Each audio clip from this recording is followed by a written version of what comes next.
Hello everyone, and welcome back to Optimized FPL. In the last video we went over what the solver does and its optimized first game week. Although the solver is a great asset, it is not perfect. It only looks at 1 week. So I've used the solver to look at the first 6 to 8 game weeks of predicted data that is at my disposal and create a team I believe is balanced and has fantastic projected points. So let's start in net.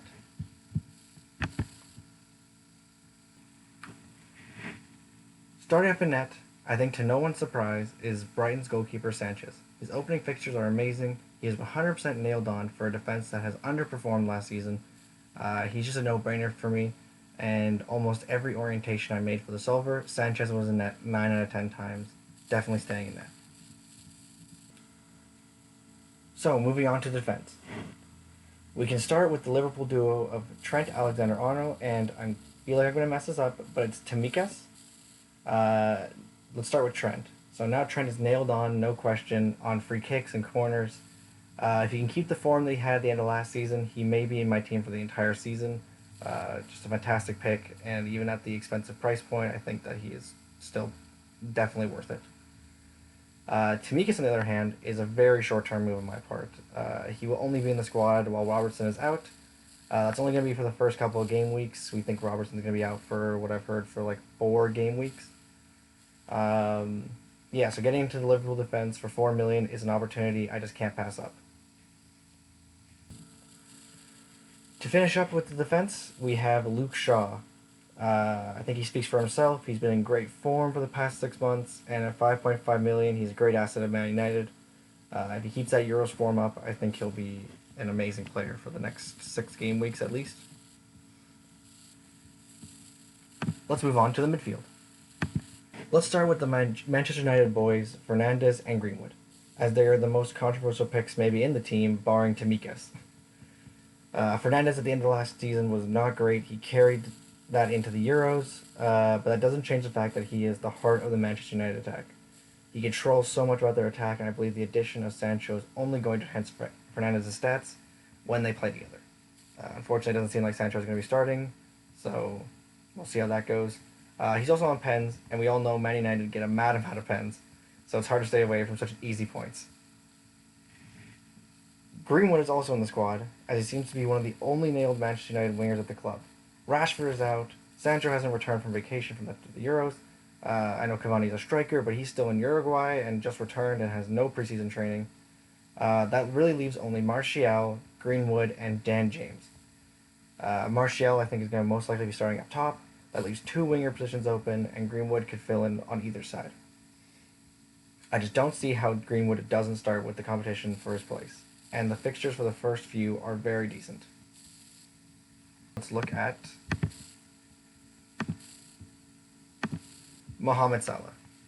Mohamed Salah feels obvious, pen taker at Liverpool, and is one of the best players in the league with a fantastic fixture run, making him a captain candidate every game week.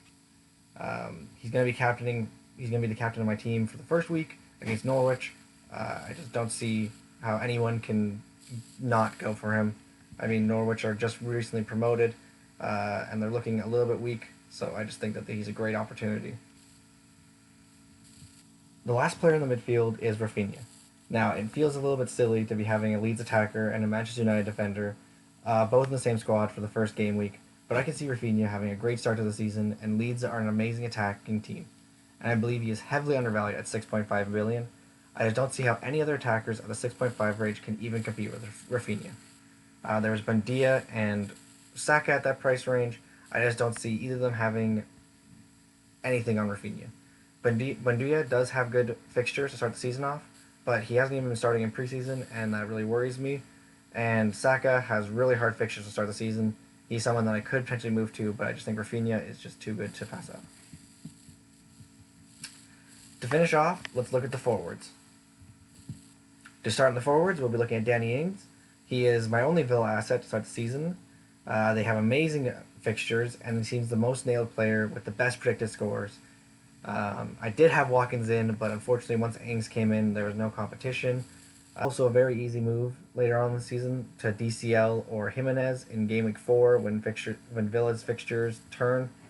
I could just see him being really good and somebody that I would like to keep for a good majority of the season. Maybe the first three, transfer him out and bring him back. We'll see how his form is. Up next is Wilson. He's the heart of Newcastle for any goals they score, and he will almost certainly be involved, and is also a bonus point magnet. I mean, he's just been unreal in that category. Newcastle's fixtures look good to start the season, and even in a difficult fixture, he feels like he's a player who can always just nick a goal. Antonio's the last player. He is just making me feel tingly things. Assuming his hamstrings can stand constant football, he is going to be a great asset. He's been great in preseason with Benrahma, who is definitely on the watch list himself. Antonio is very similar to Wilson in my opinion. He's the main man at his club, Antonio from West Ham, and he can always just nick a goal against opponents. There's no one that can really stop him. Okay, so let's move on to the bench. To quickly look at the bench, it's not too special. We got Foster in goal.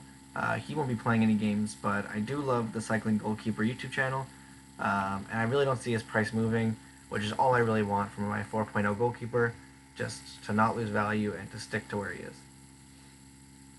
Ayling is the first on my bench, as he will be playing a large chunk of the Man United game, and will be the player I bring in for Tsimikas when he eventually gets dropped. Leeds fixtures start to get good in Game Week 3, and assuming that Robertson is back or Tsimikas is dropped for some reason, that will be totally fine because Ayling can come back in and take over the spot.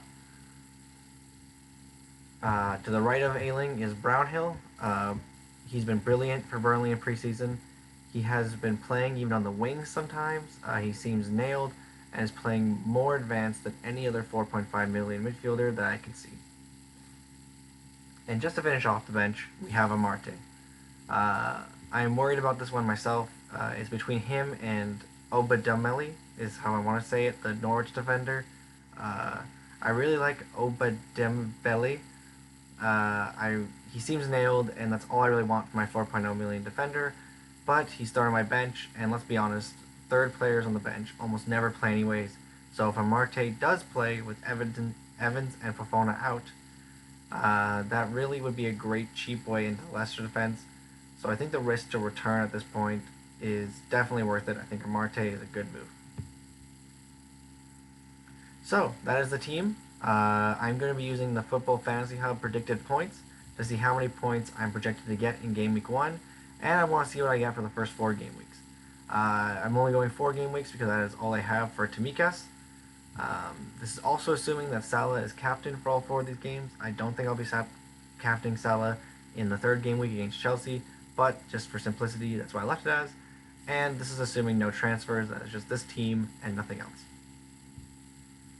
So, as we can see, Game Week 1, I am projected to score 62.4 points. And for the first 4 game weeks, I have written down here, it's 240.8 points. I think that would be a great start to the season, honestly. If that was to continue out for the entire season, that would just be under 2,300 points. Not bad, considering that there's no transfers or captaincy changes over 4 weeks. Now all I have to do is wait and see how Game Week 1 goes and adapt from there. Thanks for watching. Please feel free to subscribe or check out the Instagram link for more FPL content. Cheers, everyone.